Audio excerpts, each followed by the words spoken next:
respond based on our legitimate right of self-defense. And we will do that as long as needed and necessary. We'd now like to take a question from Al Jazeera.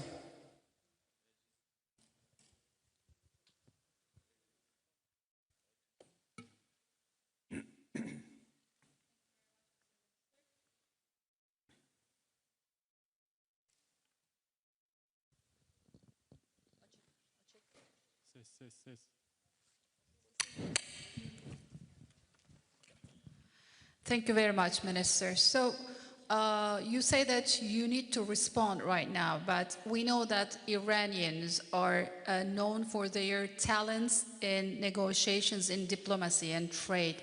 What would be the conditions after responding for Iran to come back to a negotiation table, maybe with the US as well? And Turkey has been offering that Ankara can mediate for a trilateral between Turkey, US, and Iran. What would be your response to that? Because right now the US is technically involved in this conflict. Thank you. Well, I think it is irrelevant to ask Iran to return to diplomacy, because we were in the middle of diplomacy. We were in the middle of talks with the United States when Israelis blew it up. And again, we were in the middle of talks and negotiation with Europeans, happened only 2 days ago in Geneva, when this time Americans decided to blow it up. So we were in diplomacy, but we were attacked militarily. So it was not Iran, but the US who betrayed diplomacy. They betrayed negotiations. When at the middle of negotiations with us, they gave green light to Israelis, if not instructed them to attack Iran's nuclear facilities. I think they have proved that they are not men of diplomacy, and they only understand the language of threat and force. And this is very unfortunate. The United States showed that they have no respect to United Nations Charter. They have no respect to international law. They have no respect to any international law regarding, managing the world and facing challenges of the world. There is no red line that they have not crossed. And the last one, and the most dangerous one, happened only last night, when they crossed a very big red line by attacking nuclear facilities. I don't know how much room is left for diplomacy. We are now calculating the damages. And as I said, the damages are not only for our nuclear facilities. The damages are for the United Nations Charter. It was not only Iran's facilities which was bombed, it was also the United Nations Charter. It was also non-proliferation regime and NPT, which was bombed last night by Americans. And it was the rule of law and international law which was bombed. So now we have to see how much room is left for diplomacy, and we will decide. I'd like to hand over to TRT World.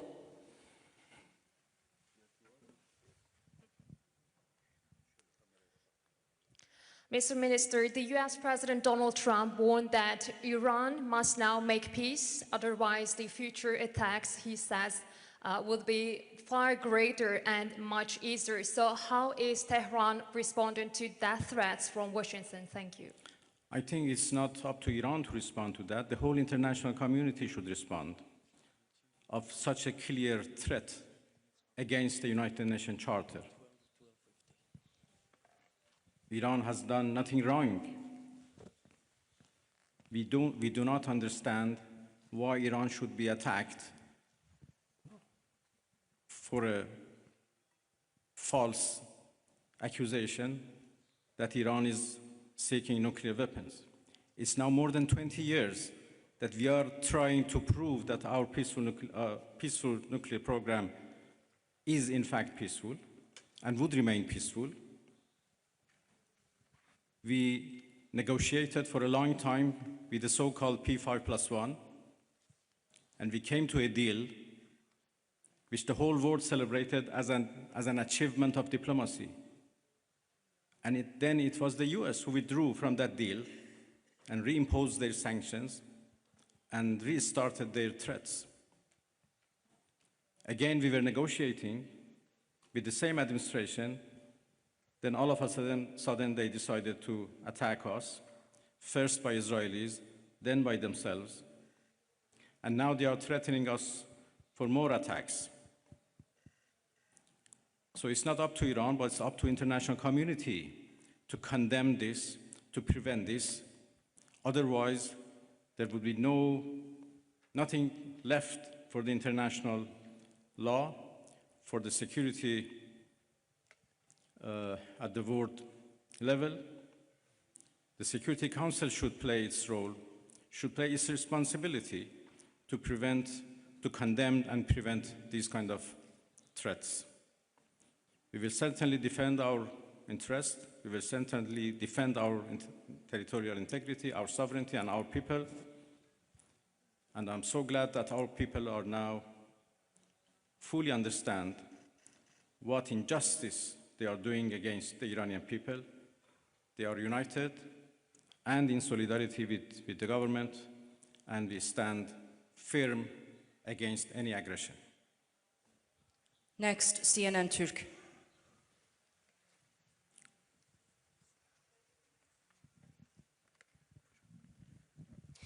Mr. Minister, how do you assess the West's stance on Israel massacres? No one seems to mention Israel's allegedly illegal nuclear weapons. The German Chancellor even said Israel is doing the dirty work for us. So what is your response? Thank you. Well, what should I say? You said everything. That Iran is under attack by a nuclear-armed superpower and a nuclear-armed regime. And Iran, as you know, is a non-nuclear-armed country. That should be certainly condemned. If not, the whole non-proliferation regime would be undermined and would be defeated. Iran is a committed member of NPT. But NPT is not able to protect us. So why a country like Iran or other countries who are interested to have a peaceful nuclear energy should rely on NPT for their peaceful activities? It is very unfortunate that Israel is doing, as the German Chancellor called, a dirty job. And by the way, they supported that dirty job. It's a shame. They know that Israel is doing a dirty job, and they support it, and they give it every right to do it, and they call it defending itself.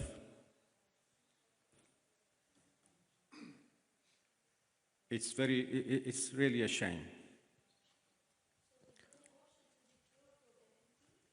Pardon? Well, I think I'm not in a position to reveal what we are going to do in response to what Americans did last night. I just talked about the fact that NPT failed to protect Iran from and its peaceful nuclear program. And this is a serious challenge. Next, we'd like to take a question from IRIB.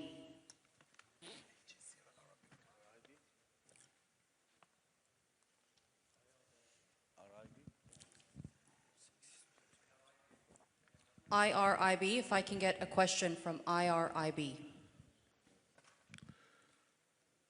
Yılmaz Parlar, Türker Gazete, Türkiye Cumhuriyeti'nden çıkan gazete.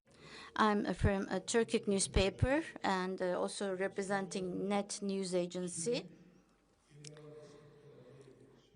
It is indicated that China is supporting Iran. How do you evaluate its deterrence power vis-a-vis USA and Israel? And can we learn your expectations about your relations with the Russian Federation?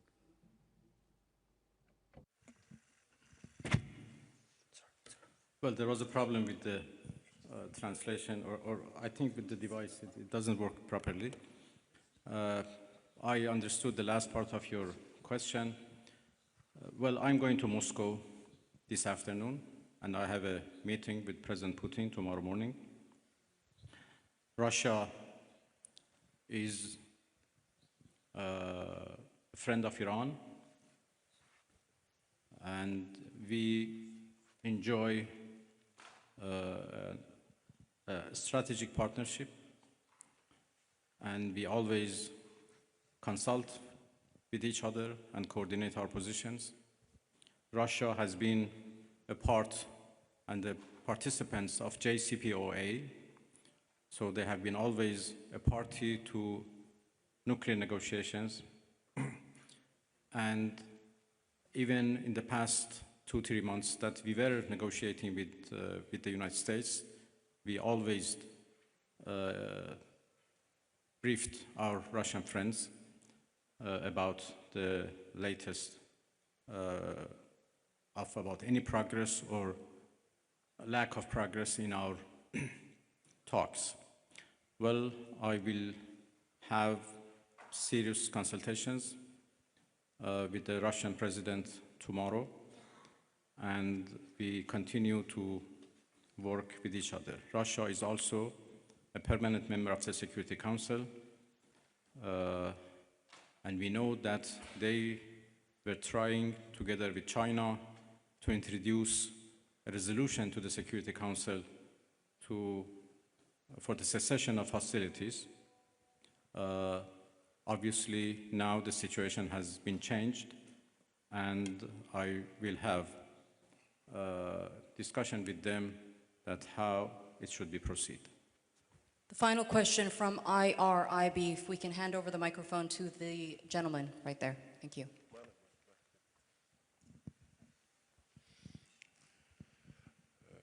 خسته نباشید آقای عراقچی.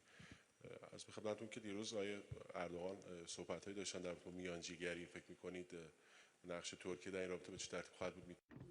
Thank you. Yesterday, President Erdogan mentioned a mediation instrument. Can Turkey handle such a diplomacy or mediation activity? اردوغان رئیس جمهور محترم ترکیه داشتم. هم ترکیه I had very productive meetings with the President of the Republic of Turkey yesterday, and I also had contacts with some of the countries of the region. Some of the countries of the region, such as Turkey, are indicating that they could be mediating so that the attacks from Israel could stop. I do believe that I'm going to start some actions and discussions about this to prevent this American aggression. Turkey very definitely has condemned the Israeli attacks, and also the countries of the region have also condemned these attacks.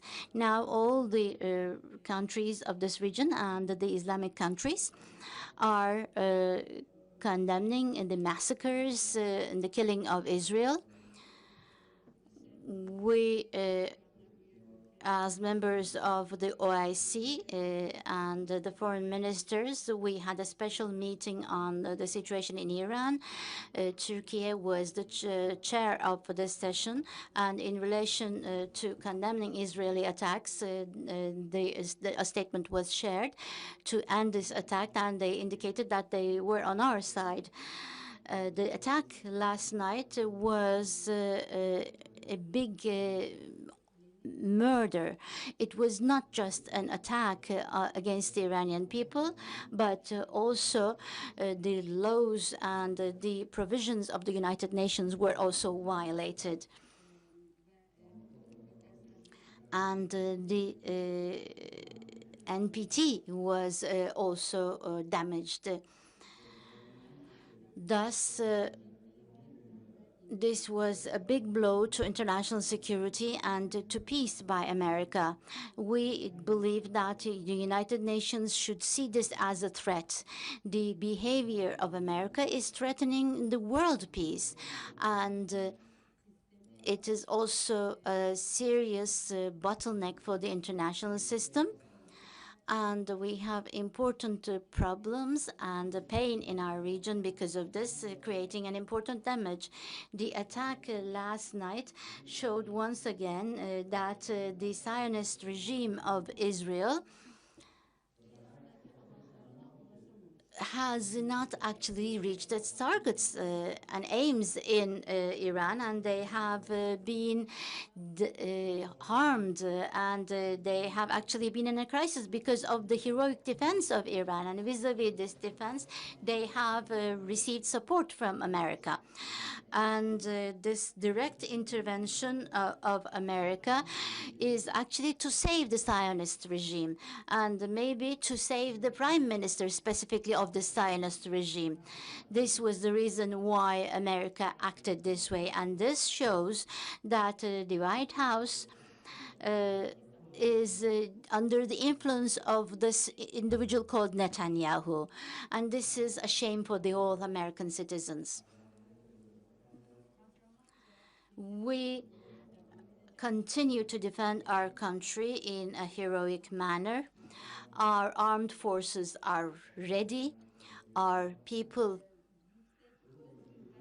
with high level of self-confidence and with high level of motivation is ready to defend itself. The Iranian people's national honor has been damaged, and to win this back, they will defend themselves. We will never take a step back from our own law, from our honor, from our territory, and from our people. Türk.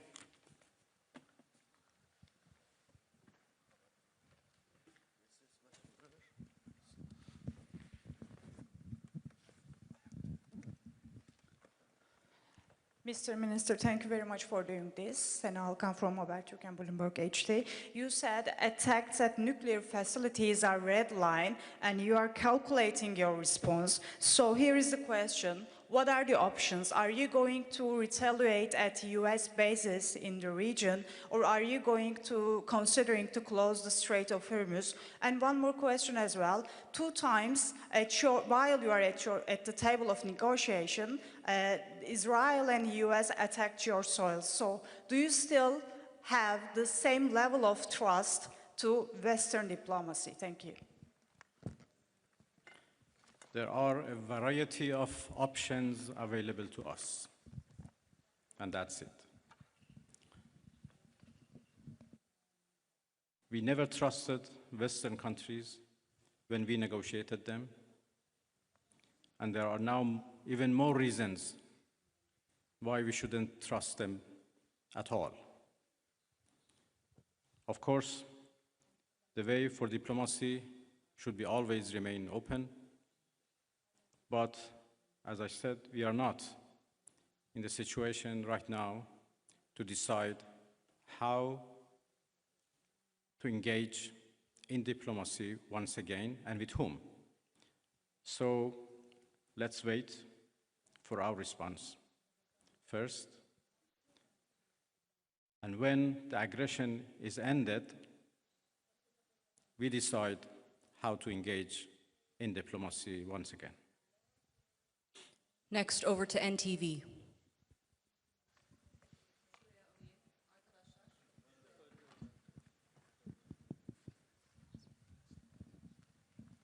Mr. Minister, thank you. I would like to ask a quick question. You had many dialogues with Mr. Steve Witkoff, the U.S. representative, during the negotiations. Did he call you after the attack? Who you talk with? Did you ever talk with any Western countries or United States? Did they call you? Thank you. Well, my talks with Mr. Witkoff was indirect through the Omani foreign minister as intermediator, to whom I'm very grateful. And when the talks were stopped because of the US aggression, we are still receiving messages from Americans through different channels, Oman in particular, and there are also others who are passing the messages of the United States to us. And if needed, we respond to those messages through intermediators. Well, thank you very much, everybody. I think we are done. Yes, we've come to the end of that press briefing. We'd like to thank the foreign minister for holding that briefing after the latest developments in his country, Iran, and in the wider Middle East region. Thank you very much. Thank you, everybody. Thank you indeed.